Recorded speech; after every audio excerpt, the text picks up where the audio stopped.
Well, actually, finding a balance is, in a sense, that's both a responsibility from me and my husband, as we're both equally responsible for our two children.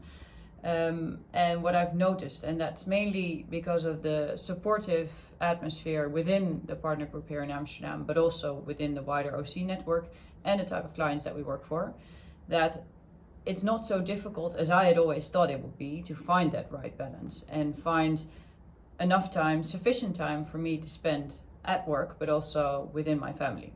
Even before COVID hit and threw everything up in the air, I really felt that Osborne Clarke had a really grown-up attitude to connected working.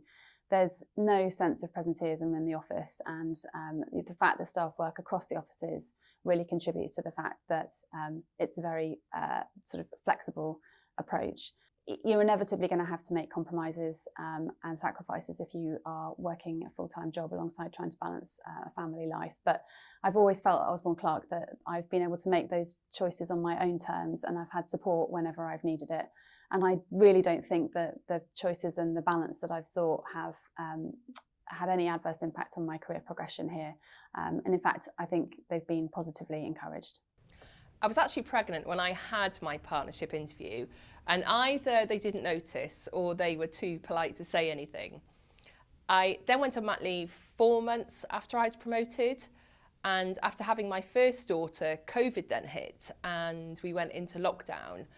And like lots of couples at that time, we decided during lockdown to expand our family, and we had our second daughter about 18 months later.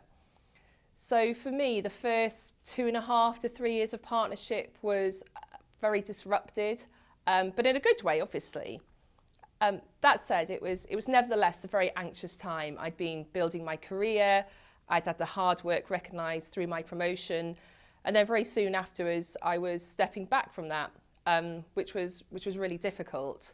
Well, from the very moment I told the firm that I was pregnant, which was possibly only a couple of weeks after my promotion, they were nothing but supportive and reassuring. And the overriding message I received across the firm was, do what's right for you. This is a very special time in your life.